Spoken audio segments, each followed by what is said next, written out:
Thank you for joining me, Catherine. How long have you been working in the education sector for, and what's your role at Pizzoni? Hey James, it's nice to be with you this afternoon. I'm the Education Director at Pizzoni Architecture, and my role really involves overseeing the education work across our two studios, which are based in South Manchester and Brighton. I've been working in the sector now for just over 20 years. I think it's 20 years and a bit, and I absolutely love the sector. Our team are involved in a breadth of work across the education sector as a whole, including schools, colleges, FE, and some HE work. And our typical work at any one time might include new high schools for academy trusts, master planning schemes for some of our college clients who might be looking to increase their pupil intake or expand particular faculty provision. We also provide TA architectural services to the Department for Education as they continue to deliver the construction framework programme. And then a particular area of specialism and a personal passion of mine is our work in SEND design.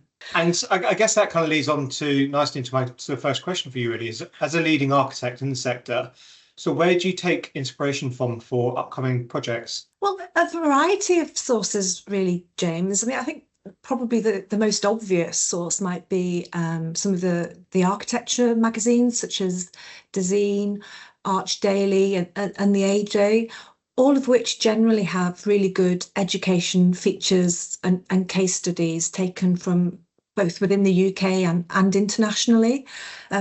Also, attending sector-specific conferences are a really good opportunity to see what your peers are working on. Earlier this year, we attended the Education Net Zero conference, which was really informative and an opportunity to share information and best practice principles. We're also regular attendees at the Education Estates conference and the SEN conference, which again are really good opportunities to gain an insight into the work our peers are doing. And then I suppose like social media like Instagram and also LinkedIn are really good sources for architectural inspiration, perhaps more looking at sort of the facade solution for some pieces of architecture. And then study trips to exemplar buildings. And again, they might be within the UK. There might be buildings that the practice have carried out, not necessarily within our sector, but there's some good lessons learned to be gained from that, or from exemplar buildings that maybe some of our contractor clients have delivered. So a variety of sources, really. And can you tell me a bit about the work you were doing in SEND at the moment? Yeah, for sure. Across all of the sectors that Pizzoni work in, we're committed to creating buildings and spaces which have a positive social impact. And I think our SEND work is a particularly strong example of this commitment. We've designed a number of schools for children with a whole range of special needs and have worked alongside bodies such as the National Autistic Society, who are seen as national leads in delivering education and support for children and young people with ASD. Our first scheme for the Autistic Society was Church Lawton School, located in East Cheshire. And this is an all-through school for 60 pupils who are diagnosed with varying levels of autism and Asperger's. And it was a really interesting scheme because it involved the part remodelling of a former mainstream school which had become vacant. And then we coupled the refurbishment of that existing building with large-scale new build provision. Then subsequent work for the NAS, the National Autistic Society, included Vanguard School, which is based in Lambeth, London. So in contrast to Church Lawton, which was quite a rural setting, Vanguard School is very much an urban setting. And this scheme is a new build designed specifically for children with autism. And I think it provides spaces for 80 pupils in total, and they're aged between 11 and 19. And Vanguard opened in 2020, so it was just during that interesting time of COVID. A couple of years ago, we carried out a post-occupancy evaluation exercise, which involved the head teachers, some of the pupils and other key stakeholders, such as parents and guardians.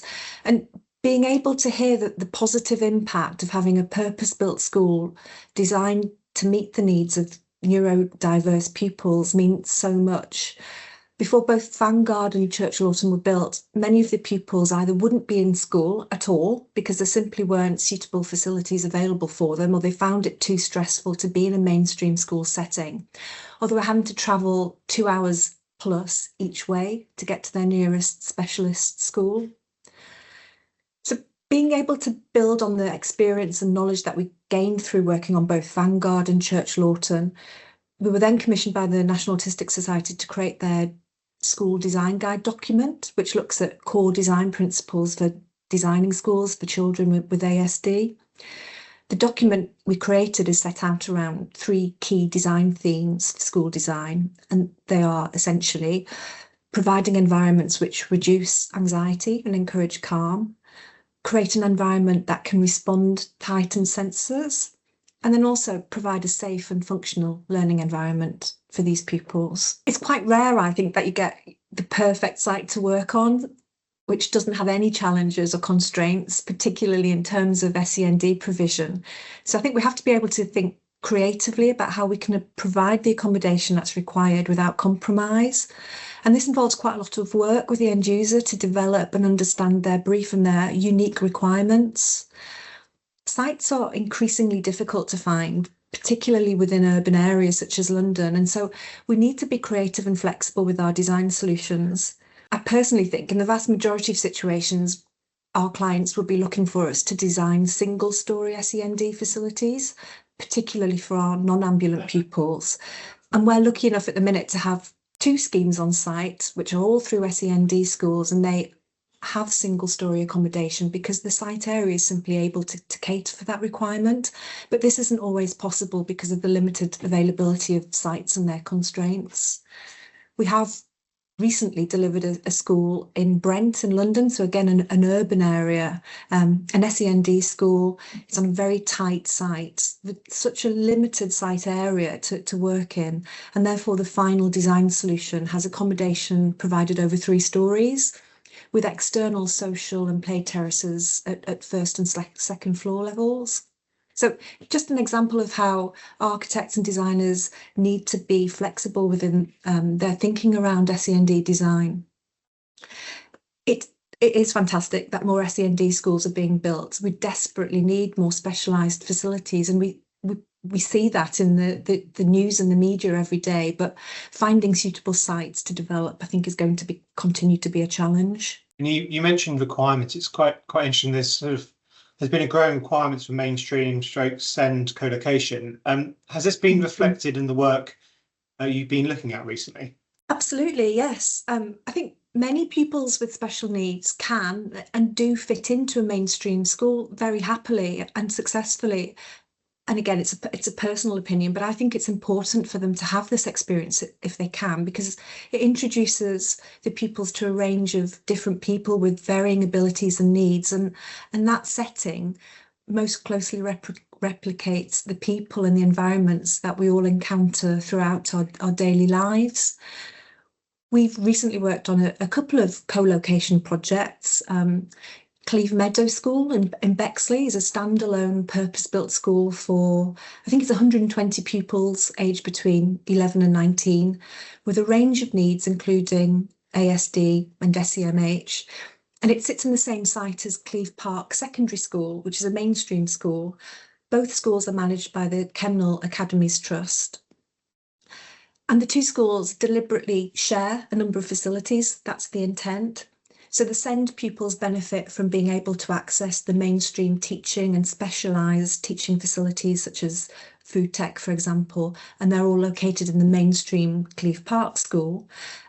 And then conversely, the mainstream pupils benefit from being able to use the brand new performing arts facilities which have been provided within the Cleve Meadow building. We're also just about, finally, to start construction work for Loris Grace School, which is located in Greater Manchester, and it's an alternative provision school. And again, with Cleve Meadow, it's a standalone purpose-built school building, but it sits next door to Hazel Grove High School, a mainstream secondary school, both of which are operated by the Loris Trust. And again, it's anticipated that both schools will share facilities, including some of their specialised teaching and also external play provision. I think a mix of mainstream and SEND pupils within an educational setting can teach all pupils to be mindful of the needs and requirements of those around them. And it also allows all pupils to make friends with with children with a range of abilities and needs and from a variety of background. For the SEND pupils in particular, I think it helps build confidence and social skills and probably realistically prepares them for the world once they leave school.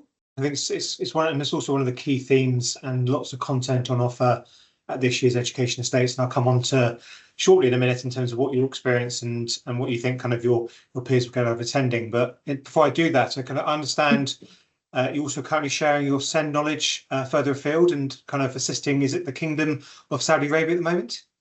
Yeah, this has been a really interesting piece of work, and we've been working in partnership with ACOM to develop a design guide for the Ministry of Education in the Kingdom of Saudi Arabia, which looks to rethink their approach to SEND provision. It's been a really great opportunity to be able to share knowledge where we recognise the similarities and differences across the two nations, with an aim to achieve a transformation of SEND provision to improve pupils' level of education and also quality of life within the KSA. It's been interesting to consider how cultural and environmental circumstances can influence design solutions. So, for example, external play and breakout areas, which are so important in SEND design in the UK because of the flexibility these spaces can provide. Well, are they actually as useful in the KSA scenario, given the climatic differences? So at the Education Estates Conference in October, my colleague Tanya, alongside Sarah Crowley, who's the Education Director at ACOM, will be providing a more detailed discussion of this exercise. And I think it'll be a really interesting talk. Thank you. And if I may, I'm going to ask you about Education Estates. And as you mentioned earlier, in terms of where you draw inspiration and many of your peer group, you mentioned the Net Zero conference we ran earlier in the year and also the SEND conference. Yeah. But in your opinion, someone that's attended Education Estates for many years in your practice, what do you think attendees get out of coming to an event like Education Estates? As you said, we've been attending the conference for a number of years now, and it's probably the key conference event in our yearly calendar. It's a great opportunity to people in the industry, in the sector, to get together, share knowledge, discuss challenges facing the sector, and also to gain insight of end users and key stakeholders such as the DFE, local authorities, and education institutions. It's also a brilliant opportunity to be able to get together and celebrate our success. We all work very hard, and it's important to be able to celebrate success. I personally think this year's conference will be very interesting following the change of government and see how that change might be influencing how the sector moves in the years to come. And as you mentioned in your introduction, you've been in the sector for nearly 20 years, just over 20 years, had a very distinguished and excellent career. In terms of units, I've asked every person so far I've had this kind of conversation with, can you share something about yourself that the audience may not already know about you? Well, people who know me know that I'm actually pretty boring. I am quite into exercise, and I like to try and keep fit, and it's also quite good for maintaining sort of mental health and well-being. Last year, ahead of a pretty large milestone birthday, I set myself the challenge of trying my first marathon. I have sort of done quite a lot of half marathons, but never quite ventured into that field of marathon running. So I've now done 3. I did my last one a couple of months ago, and so I thought I'd give myself a break from the long distance running because my knees were starting to hurt a little bit. And I took up cycling a couple of months ago, and today is my first day back in the office following a 4-day cycling trip, which took us from Newcastle up to Edinburgh, and I think it was called the Castle and Coast route. And it was absolutely brilliant, very pretty. We were lucky because the weather was really nice. And I have to say, it's actually a lot easier on the legs than running. So I can highly recommend it. Thank you for sharing that. And also thank you for giving me the time and having this conversation with me. We very much look forward to seeing yourself and your colleagues at Education Estates in October, and carry on the great work you're doing in the education sector. Thank you, James. Thanks very much.